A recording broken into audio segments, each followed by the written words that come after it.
Ok. Então, o meu tema são os direitos dos titulares, né? A gente vai acabar abordando, só um pouquinho, aqui. Ok, estão vendo a minha tela aí, né, doutora? Sim. Tá, muito obrigada.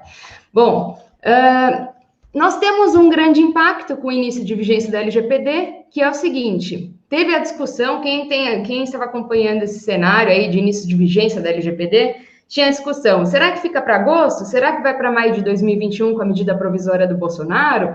Será que, eventualmente, quando chegou lá no plenário da Câmara dos Deputados, ficou ainda discutida uma terceira data, em dezembro de 2020, e aí as organizações estavam indecisas, opa, será que vai, será que não vai, né? Os profissionais também, os consultores de POs estavam num cenário de insegurança, as pessoas não sabiam se continuavam com os processos de adequação ou não. Enfim. Adriane, rapidinho, dá para aumentar um pouquinho a sua tela, porque está bem pequenininha a letra, o pessoal está tendo dificuldade de ler aqui, tem como dar um maisinho aí? Pior que eu estou compartilhando eu estou compartilhando o slide mesmo. Olha. Isso, perfeito. Melhorou agora? Isso, melhorou. É que assim, você tem a opção de compartilhar o slide ou compartilhar a tela sem a gente na lateral. Então, às vezes fica mais fácil quando você faz assim, sem a gente aparecendo na lateral aqui, só a... Porque está bem pequenininho. Entendi, mas, bom, eu estou compartilhando o slide todo, toda a minha tela. Não tem um negocinho para mais aí, não, né? Para você apertar um mais e aumentar. Então, tá bom. Vamos manter. Bom, eu vou fazendo assim, ó. Fica bom assim. Bem melhor, dá para ler agora. Tá bom, então. Vamos lá. O infográfico também, ele é pequeno aí, não caberia, talvez, no PowerPoint, mas vamos lá. Muito bem, obrigada por me avisar, doutora. Então, o que a gente tem aqui? Então, quando chegou lá no Senado Federal, o que o Senado falou? O plenário entendeu.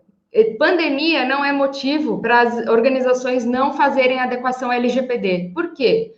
Porque ainda mais nesse cenário de pandemia, nós temos visto aí diversos palestrantes, a doutora Patrícia Peck, o doutor Coriolano comentaram que estão desde o início da quarentena, desde março, nas suas residências. Então, cada vez mais a utilização dos dados são utilizados ainda mais nesse contexto em que há necessidade da utilização digital. Então, e também argumentou-se na época que as organizações tiveram 2 anos para fazer a adequação. Então, tiveram lá o vacatio legis de 2 anos e que já era para estarem com estágio avançado. Mas nós sabemos que a realidade é diferente. Muitas estão sabendo agora do tema da LGPD, muitas estão fazendo o processo de adequação agora, estão tomando conhecimento, estão fazendo os primeiros passos aí na adequação. E aí tivemos a sanção presidencial com o início da vigência da LGPD em 18 de setembro, e quais são os impactos, e inclusive entramos no nosso assunto dos direitos dos titulares, porque a partir dessa definição da sanção presidencial, com o início da vigência da LGPD, o que aconteceu? Os titulares já podem exercitar os seus direitos. E quem são esses titulares? São os prestadores de serviço, pessoa física, é o empregado, é o ex-empregado, é o cliente, é o fornecedor, pessoa física. São as pessoas físicas sobre os quais os dados ali são controlados pela organização. E aí elas já podem exercitar esses direitos, esses titulares. Ou seja, já pode entrar em contato com a organização e exigir o exercício desses direitos. E aí a gente vai comentar quais são esses direitos. Temos aí uma certa dificuldade, um desafio, eu vou dizer, porque a gente não tem autoridade constituída, e aí esse órgão vai ser o principal órgão que vai fiscalizar o cumprimento da LGPD.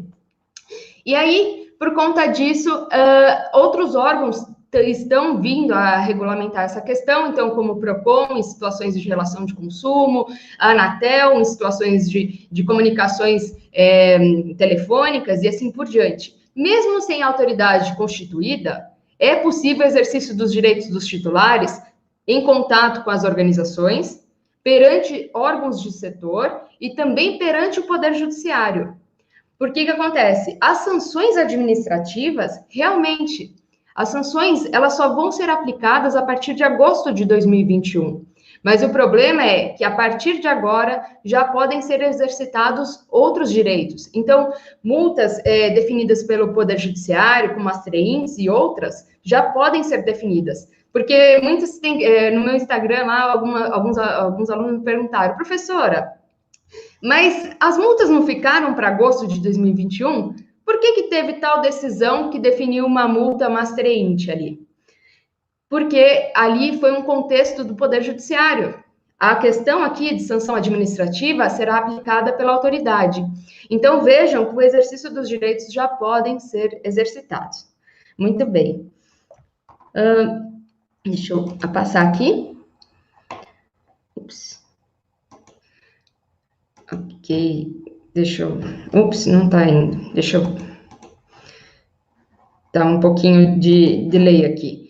Bom, para quem me conhece agora, né, a partir de hoje, tem algumas pessoas que eu vi já no YouTube que são conhecidos aí, mas eu sou advogada, consultora em LGPD, sou professora, lead implementer da ISO 27701, que é uma ISO avançada, uma extensão da família 27000, ou seja, é uma questão da segurança da informação, só que mais relacionada à gestão da privacidade. Sou DPO, diretora do Comitê Jurídico da NPPD, em que a gente reúne ali diversos profissionais da área jurídica que querem debater o tema e entender como a Lei Geral de Proteção de Dados será aplicada para diferentes segmentos de mercado. Por quê? Como o nome diz, Lei Geral de Proteção de Dados, é uma lei geral, é uma lei abrangente, e acaba que você vai ter que buscar interpretação conforme cada contexto. Se é poder público, se é setor privado, se mesmo sendo privado, é área da saúde, são prestadores de serviço, é o setor do varejo, enfim, a interpretação da lei ela vai ser diferente conforme o segmento de mercado, né? A aplicação dela, claro, né? Sou membro também da Comissão de Estudos da BNT e recentemente também colaborei na tradução da norma 29.154, que está para consulta pública, que trata da avaliação de impacto de proteção de dados.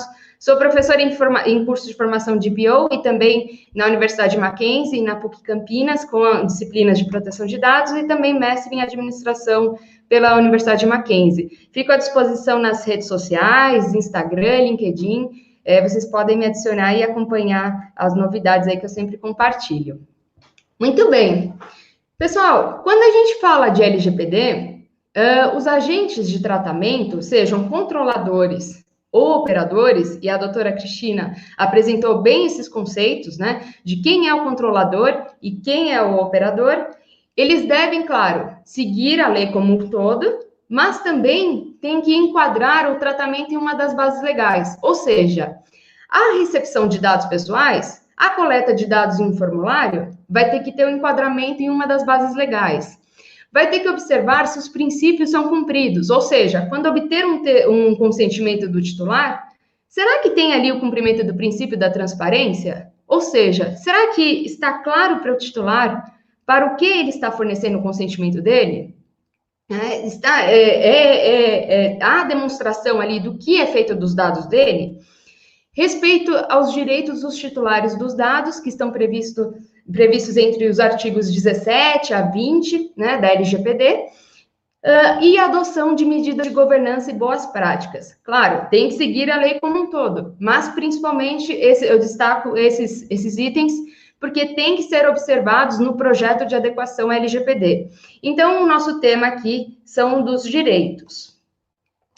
Os direitos dos titulares, eles podem ser exercitados individualmente pelo titular, ou seja, quem é titular? Sou eu, Adriane Lima, é você, é o empregado, é o fornecedor, o prestador de serviço, enfim.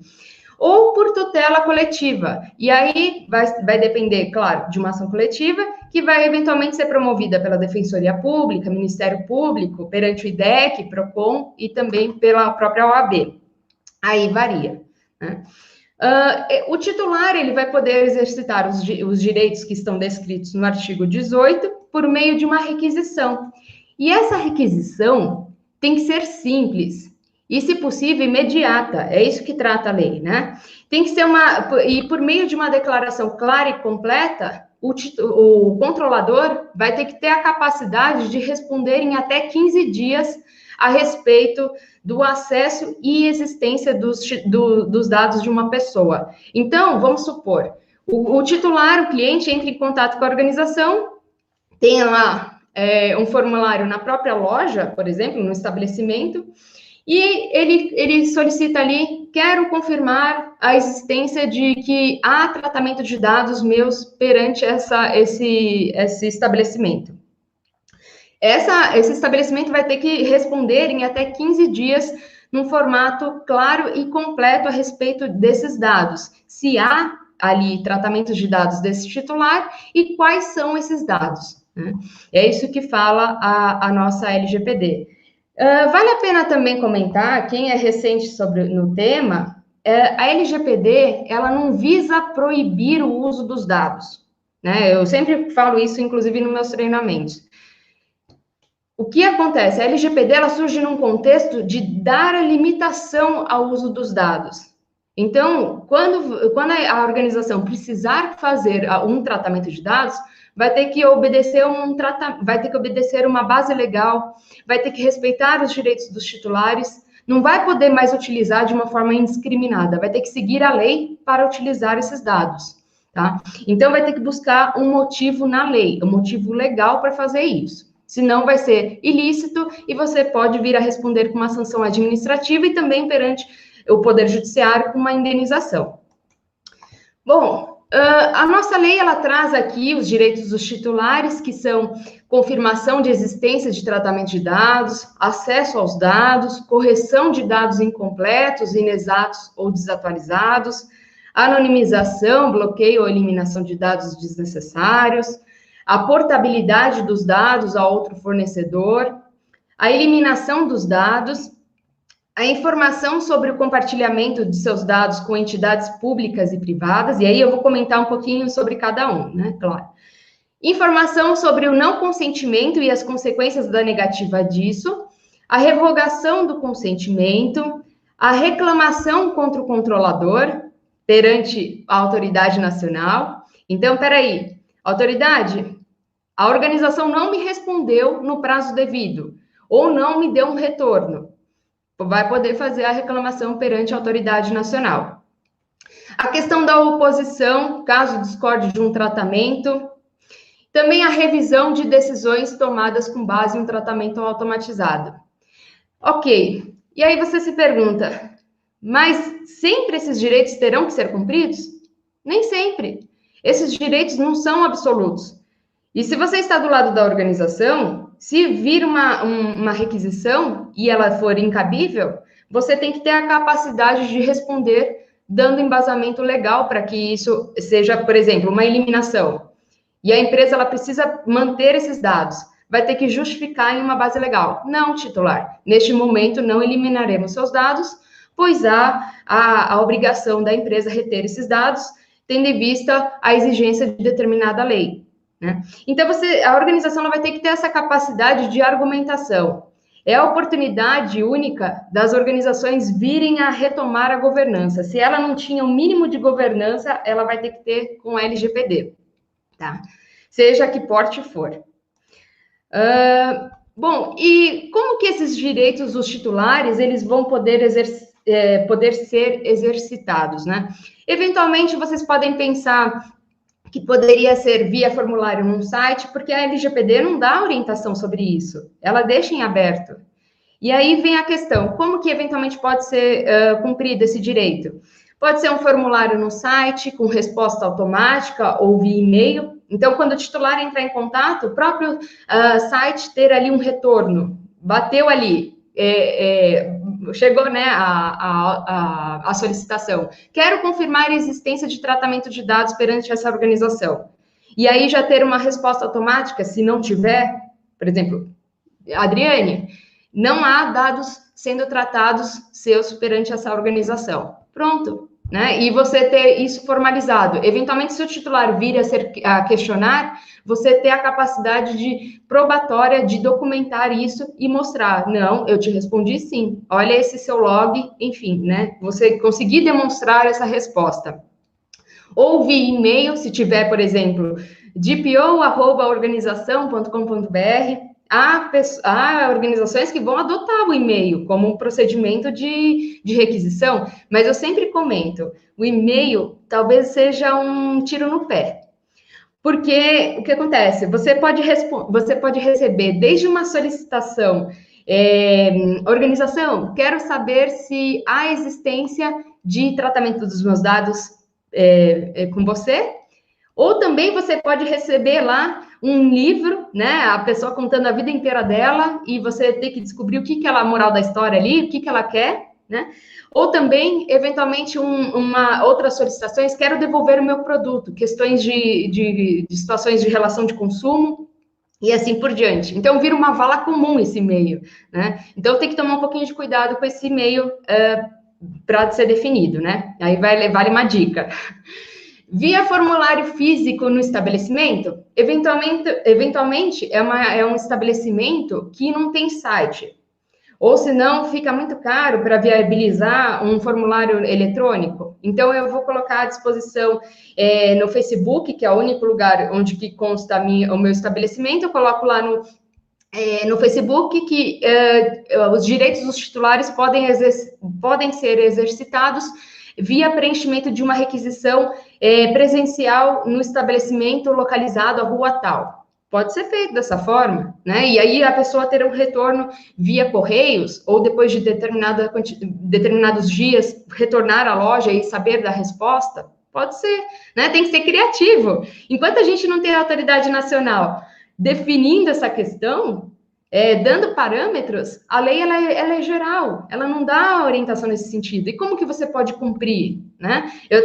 Nessa semana eu estava fazendo um curso, lecionando para uma turma sobre LGPD para pequenas e médias empresas. Essa questão, nem todo mundo tem um grande porte de ter uma questão, o cumprimento dos direitos de forma automatizada, mas você tem que cumprir a lei, né? Então, vale algumas dicas aí que eu trago aqui para reflexão também.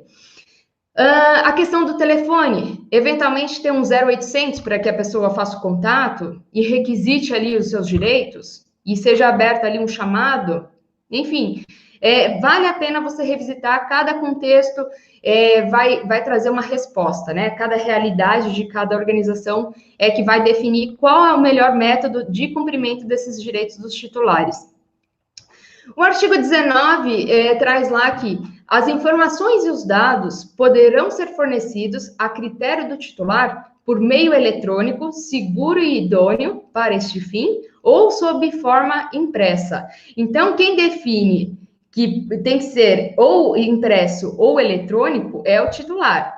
Mas, em regra, está assim na LGPD. Mas, eventualmente, não é possível ser de forma eletrônica e você disponibiliza de forma impressa no momento. É uma via, né? Então, é possível fazer dessa forma por enquanto. Pode ser que a autoridade mais para frente, até é previsto isso na lei, que dependendo do porte, a autoridade nacional ela pode vir a dar uma certa flexibilidade sobre as obrigações da lei. Então, eventualmente, mais para frente, a gente pode ter uma melhor definição. Mas o que não pode é não ter nenhuma forma de acesso a essa organização para cumprimento dos direitos, tá? Vale a pena destacar aqui que essa comunicação, a lei, ela traz que é via DPO, via encarregado de tratamento de dados. Então, também tem que ser analisado como que isso vai ocorrer dentro da organização, né? Bom, muito bem. Sobre o primeiro direito, a confirmação de existência de tratamento dos dados, eu coloco uma sugestão aqui que poderia ser exercitado via software, que constate ali a inexistência e já retorne ao titular com uma resposta positiva ou negativa. Adriane, não tem dados pessoais sendo tratados aqui. Ponto. Ou sim, Adriane, há dados pessoais sendo tratados nessa organização, né? E aí um exemplo seria, por exemplo, uma situação de confirmação da existência de tratamento de dados, demonstrando por meio de fornecimento de logs, né? Com registro das atividades desse titular naquele ambiente, seja ali, até na NPPD, eu e o professor Davis, quando nós estávamos desenvolvendo lá o cumprimento dos direitos dos titulares, o que nós fizemos? Nós viabilizamos para os associados a possibilidade da pessoa ter ali o acesso aos logs delas. e o acesso aos registros dessas atividades. Então, após a validação do login, a pessoa tem o acesso ali dos logs. Daí, eu vou mostrar até para vocês aí como que fica aparecendo. A questão de informação sobre o não consentimento e as consequências da negativa disso. Eventualmente, o titular, ele não se sente confortável ou não tem interesse de fornecer o consentimento, ele tem essa possibilidade. Eu quero fornecer o consentimento se eu quiser, é a minha manifestação de vontade. Então, o que a lei traz? Que se não houver esse consentimento, quais seriam as consequências dessa negativa? E aí, um exemplo que pode ser até colocado, por exemplo, quando for obter lá, quando tem o pop-up de cookie, pode ser assim, uma situação. Caso não forneça o seu consentimento, você não receberá descontos, por exemplo, dependendo da situação, ou você não terá acesso a determinada seção do site, né? Enfim, que precisa de uma autenticação determinada. Enfim, também cada contexto é que vai determinar aqui, né? Bom, o registro dos logs são esses, então, seria uma possível metodologia aí para demonstrar o cumprimento desse direito, inclusive, ali na NPPD, por exemplo, quando faz a validação, quando acessa o login, você tem ali acesso aos seus dados que você forneceu e também tem o hora a hora, né? Então, você tem os logs ali, por exemplo, na data 31/10, às 14h22, foi acessada a conta e assim por diante, né? Então, você tem toda ali a situação. Bom, ali o acesso aos dados que o titular poderá solicitar que as controladoras, quais dados pessoais coletaram, usaram, compartilharam ou trataram sobre você e por que tratam esses dados. O que quer dizer isso? É confirmação de quais dados são tratados por essa organização, né? O titular tem essa possibilidade de contatar a organização. E se ela contatar a prestadora de serviço, a operadora, como que vai ficar essa comunicação entre operadora e controladora? Porque quem tem que cumprir a maioria dos direitos aqui é a controladora, né? Então, inclusive, os processos para cumprimento dos direitos dos titulares têm que ser observados. A questão da informação sobre compartilhamento dos seus dados com entidades públicas e privadas, né? Ali também a questão que pode ser destacada, por exemplo, no site, que há o compartilhamento de dados com determinados fins, com uma empresa XYZ, por conta de uma necessidade de hospedagem dos dados, por exemplo, ou que há compartilhamento de dados com uma empresa gráfica para fins de impressão do diagnóstico, né? Enfim, do resultado que interessa ao titular. Enfim, você colocar isso de uma forma clara, transparente ao titular, o que é feito dos dados dele. Tem aí o princípio da autodeterminação informativa, que, se não me engano, a doutora Cristina explicou bem, que é a questão de você ter o controle sobre os seus dados. Ou seja, eu, Adriane Lima, eu sou titular do meu nome, do meu número de RG, do meu CPF. Então, eu quero ter o controle sobre esses meus dados. E eu quero que somente empresas, organizações, que eu autorize ou que tenham embasamento da lei, que tenham a posse e o tratamento desses dados, né? Então, diz respeito a isso. Muito bem. Aqui a questão também que, eventualmente, o acesso e a informação sobre compartilhamento de dados, na sua resposta, você pode colocar ali, por exemplo, as categorias de dados pessoais coletados, né? Se, eventualmente, também há dados sensíveis, quais são os dados coletados, se são nome, RG, CPF, endereço, tipo sanguíneo, enfim, foto, né? Você relaciona lá. A questão dos fins, quais são os motivos pelos quais a controladora trata esses dados, né? Então, eventualmente, é até uma obrigação legal, mais tarde a gente vai falar das bases legais. Então, eventualmente, também informar isso para o titular.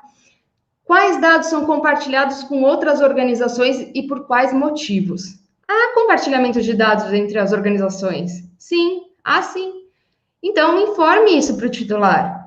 Só que, é claro, se você não tem análise do processo, desde a coleta dos dados até o uso, compartilhamento e eliminação, dificilmente você consegue responder isso para o titular, né? Faz parte aí do projeto de adequação o entendimento do processo que envolve os dados pessoais, né? A questão aqui da correção de dados incompletos, inexatos ou desatualizados diz respeito ao titular verificar quando um dado está incompleto, completá-lo, né?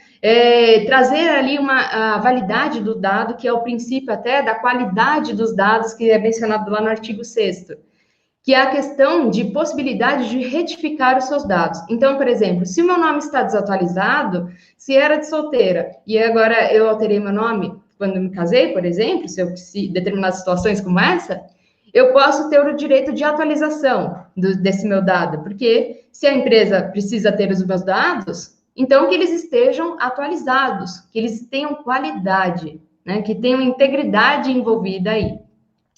E aí a questão será necessário o envio de comprovantes que possam confirmar essa alteração? Isso que a organização vai ter que levar em conta. Como que o titular vai conseguir corrigir os dados dele, né, no caso? Vai ser, quando ele solicitar, ele vai ter que enviar algum documento anexo? Ou ele mesmo consegue fazer essa alteração? Como que você vai viabilizar esse direito, conforme cada contexto, cada processo? Né? Dependendo, você precisa de documentos que comprovem. Ali no cenário da nossa associação, da NPPD, o que a gente fez? A gente colocou ali a possibilidade do próprio titular, do próprio associado, fazer essa alteração, a edição do seu perfil. Então, nesse contexto, não há um grande impacto, então, nós fizemos ali essa possibilidade. Então, quando a pessoa faz o login, né, o associado, a pessoa já tem ali a possibilidade do direito de acesso e correção dela, né, dos dados dela. Então, por exemplo, se eu quiser alterar aqui o meu nome, o meu sobrenome, o e-mail, né, o LinkedIn, o estado em que eu atuo, né, a questão do validador do certificado, como DPO, enfim, e assim por diante, eu posso fazer a alteração desses dados. Inclusive, nós seguimos até o princípio da minimização, o princípio da necessidade aqui para fins da nossa LGPD, né, que o princípio da minimização é tratado no contexto do GDPR, e é o princípio da minimização aqui da LGPD. Nós coletamos o mínimo de dados, né? Ali, a gente adotou ali o critério de nome e o último nome, para ter o mínimo de dados sendo tratados, né? Também. E são fornecidos também pelo próprio titular, né? A questão da anonimização, bloqueio ou eliminação, que diz respeito que, caso seja verificada ali uma situação, o titular ele pode solicitar o bloqueio, anonimização ou eliminação dos dados desnecessários. Então, pensando aí em determinada situação, por exemplo, um tratamento que é feito, uma coleta de dados que é feita para participar de um programa de fidelização de clientes, vamos imaginar. Se eu não concordar, eu até concordo, organização, de você ter aí meus dados para eu participar desse programa, o meu nome, meu RG para me identificar, o meu CPF, eventualmente para emissão de nota fiscal, quando eu for, por exemplo, trocar aí um produto por, sei lá, dependendo do cenário aí, enfim. Mas eu não quero que você não tenha interesse de você ter o restante dos meus outros dados, e não vejo embasamento para que isso ocorra. Então, ou eu posso solicitar a anonimização desses dados excessivos, ou o bloqueio, ou a eliminação em si. Então, o titular vai ter esse direito. Só que quando vir essa solicitação, o DPO, né, ou a DPO, vai ter que ter a capacidade de analisar se faz sentido ou não essa requisição, né? Se tem um embasamento para eliminar esses dados pessoais ou não também. Bom, essa questão também, para ficar um pouquinho mais palpável, eu trago como exemplo, lá do nosso site da NPPD, tem lá uma possibilidade também da revogação do consentimento e da eliminação dos dados, que após você fazer o login também ali na associação, você tem a possibilidade de excluir o perfil, né? E, inclusive, está lá na seção, né, excluir o perfil bem embaixo ali da foto. Então, quando tem a exclusão do cadastro, aí vem só um pop-up se você não clicou errado, porque eu mesma fui fazer um teste logo no início, né, durante um treinamento, e fui mostrar isso para os meus alunos, e o que aconteceu foi que eu eliminei de verdade, né? Então, aí a gente também tem lá um pop-up, é isso mesmo que você quer, né? É só para confirmar. Mas daí vem lá a mensagenzinha, né? Olá, você tem certeza que deseja prosseguir com a eliminação dos seus dados? Você será retirado como membro da NPPD e seus respectivos comitês. Essa solicitação encaminhará o seu perfil para a fila de exclusões, sendo efetivada em até 7 dias, né? Eventualmente, se a pessoa quiser retornar, ela pode retornar, mas daí ela vai ter que fazer um novo cadastro, ela vai ter que fornecer os dados novamente. Ou seja, quando a pessoa pede, retira ali o consentimento do uso dos dados dela, ela tem ali a possibilidade também de eliminação, né? É claro, tem ali os 7 dias só para identificar se tem alguma questão de ordem de execução de contrato, mas em regra, tem ali a possibilidade já da eliminação dos dados em determinado prazo, e isso é informado para o titular, né? A questão aqui também da revogação do consentimento, que temos a possibilidade, por exemplo, da pessoa não concordar, dela se opor a constar no perfil público, com o perfil dela no público ali, dos membros, né? Então, por exemplo, aqui a situação, quando vocês consultam o site, dá para ver lá, membros por estado. E aí, por exemplo, nesse caso eu não concordo em ficar, eu quero ser associada, mas eu não quero constar no site. Ok, isso é uma questão de cada um. Então, você pode colocar não, né? E aí, quando você clica em não, para não ficar com perfil público, você apenas não fica mais constando lá como membro ali na página que fica disponível para consulta pública, né? Mas, claro, você continua como associado. A questão da portabilidade dos dados a outro fornecedor de serviço ou produto, essa questão é um desafio, pessoal. Porque, da mesma forma que é feita com a questão aí da portabilidade da linha telefônica, quando você sai de uma empresa e vai para outra, enfim, aqui também tem esse contexto da portabilidade dos dados pessoais. Em regra, o que deveria acontecer? Organização. Eu quero fazer a portabilidade dos meus dados da sua organização para outra ali, né? E, em regra, deveria ter ou uma API para fazer essa integração, ou trazer extrair todos esses dados e colocar à disposição do titular para que ele entregue lá no destinatário. A lei, ela não traz essa questão, não há o detalhe de como essa portabilidade deverá ocorrer, né? Só tem ali a questão do direito, mas não tem essa questão ainda definida pela lei. Pode ser que a autoridade venha a definir melhor essa questão, inclusive no decreto 10.474, de 26 de agosto, bem recente, que veio a definir a estrutura da autoridade nacional, uma das atribuições da autoridade é realmente orientar o mercado, orientar as organizações de como viabilizar esse direito, né? Porque hoje a lei ela não define, né? E aí essa situação, eventualmente aí ela tem essa questão da portabilidade dos dados a outro fornecedor de serviço ou produto, e pode ser executada, por exemplo, numa situação mediante download dos dados no ambiente interno do site, e aí o arquivo seria emitido talvez num formato CSV. Pode ser um exemplo, né? Inclusive também a gente disponibilizou essa situação no site da associação. Então, o próprio titular, o associado, ele pode fazer essa extração. Então, em nome do direito da portabilidade, você coloca ali, deseja fazer o download dos seus dados? Daí eu aperto download, né?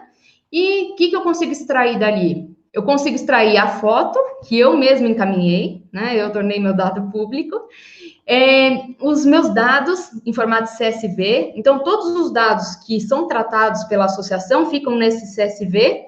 E tem aqueles logs que demonstram o direito de acesso, né, que comprova a existência de tratamento. Então, eu consigo extrair todos esses dados num formato aí, num único arquivo zip, né, consigo fazer toda a extração de todos os dados que são tratados pela associação. Então, pode ser um possível exemplo também que as organizações possam adotar também nesse sentido aí para cumprir esse direito. Muito bem.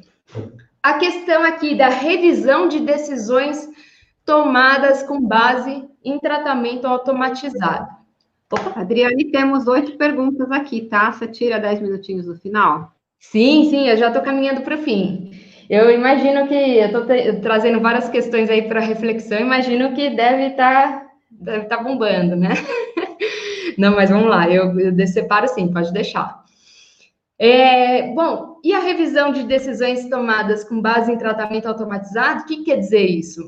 O artigo 20 define lá que o titular de dados tem direito a solicitar a revisão de decisões tomadas unicamente com base em tratamento automatizado de dados pessoais.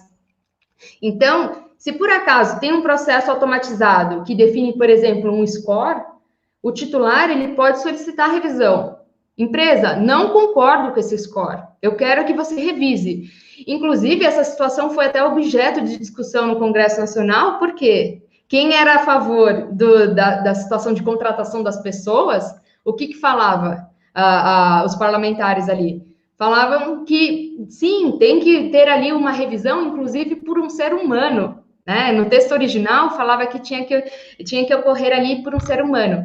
E aí, quem era que era mais defesa ali, que defendia mais a bancada da indústria, falava, não pode ocorrer. Por quê? Tem que contratar mais gente. A gente já está onerado aqui com essa lei, ainda tem que contratar mais pessoas, pensando em startups, em pequenos negócios, fica inviável essa situação, né? Então, foi decidido, foi objeto até de veto essa questão, foi ratificada essa questão, que não precisa ter a revisão por uma pessoa física, pode ser também, a revisão também pode ser feita de forma automatizada, né? E ali tem a situação que o controlador deverá fornecer, sempre que solicitado, informação clara, adequada a respeito dos critérios que são utilizados, como que se chegaram, quais são os critérios ali, os algoritmos que são utilizados para a definição desse resultado, né? Em caso de não fornecimento de informações, baseado na observância de segredo comercial, às vezes é uma questão de segredo comercial, se revelar ali uma situação dos algoritmos, pode ser que você entregue o ouro para o concorrente, né? A autoridade nacional poderá realizar auditoria, e aí, para verificação de aspectos discriminatórios em tratamento automatizado de dados. Então, é até recomendável, se tem um tratamento automatizado que pode trazer alguma forma de resultado de discriminação, o ideal é que já tenha até o relatório de impacto de proteção de dados, porque ele pode vir a ser solicitado, né? Ali tem até um exemplo nos Estados Unidos, que é um caso de Detroit, que uma pessoa esse homem foi identificado numa imagem, né? A polícia identificou uma pessoa que era parecida com ele, e aí os algoritmos lá da polícia levaram aí a essa pessoa. Só que aí, quando chegou lá, não era a pessoa em si, né? Mas demorou muito tempo, a pessoa foi presa e tudo mais, e aí teve uma questão de discussão. Será que esses algoritmos realmente ajudam, né? Porque tem o tal do falso positivo. Então, tem muita discussão ainda a ser levada em conta nesse contexto aí de inteligência artificial, né? Tem que tomar muito cuidado, porque aí até tem decorrente desse artigo da Kashmir Hill, e aí ela comenta até ali que ela questionou o promotor lá do condado, e o promotor simplesmente respondeu, pedimos desculpas, né? E aí, acrescentando que isso não compensa de forma alguma as horas que o senhor Williams lá, né, a pessoa que foi acusada indevidamente, passou na prisão. Então, é muito grave essa questão também da definição dos algoritmos, né? A reclamação contra o controlador, que, claro, a gente não tem a autoridade definida, então a gente precisa ter essa definição, e a gente tem alguns exemplos aí internacionais, como a do Reino Unido, que é muito rápido fazer uma reclamação, é coisa de 5 minutos a pessoa faz uma reclamação. Olha, estou cansada de receber essa ligação. A pessoa pode fazer uma reclamação que é de 5 minutos e a autoridade nacional tem a capacidade de atribuição de apreciar essa reclamação. Aqui no nosso contexto brasileiro tem o PROCON também, que já tem a possibilidade de você reclamar a utilização de dados pessoais incorretos e a empresa não retifica, a questão dos dados pessoais financeiros consultados sem autorização, dificuldade na exclusão de dados pessoais, falha ou ausência de informação. Então, o PROCON já vem atuando bastante nesse sentido e a nossa autoridade vai, com certeza, atuar também com essa mesma atribuição.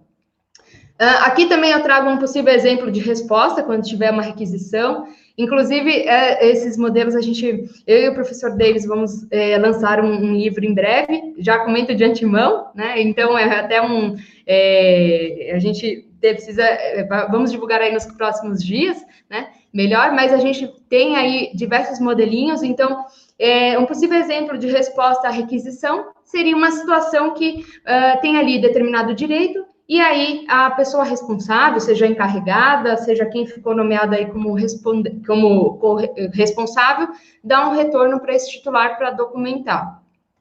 Bom, já mencionei a PROCON, tem a Anatel também retornando, também atuando nesse sentido. Aqui a situação que os vazamentos individuais ou acessos não autorizados podem vir a ser objeto de conciliação. Também é previsto isso na lei, mas, por enquanto, não está definido ainda como que vai ser feita essa questão. Se vai ser o órgão de setor que vai realizar isso, ou se vai ser a autoridade nacional que vai intermediar, enfim. Mas tem essa possibilidade até de conciliação entre controlador e titular, caso tenha situação de vazamento. E, para finalizar, eu trago aqui uma reflexão, né? Aliás, 3 reflexões, né?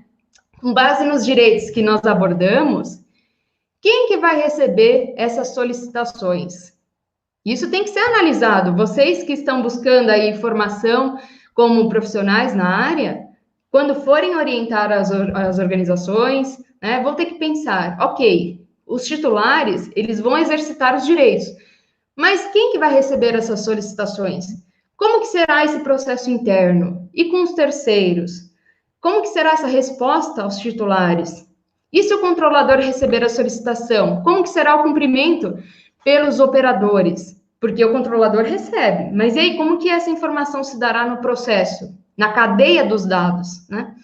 Se as solicitações forem recebidas pelos operadores, como que os controladores vão proceder? Ou seja, a solicitação chega até o operador, mas o controlador é quem precisa cumprir. E aí, como que vai se dar essa comunicação? Então, é uma oportunidade única de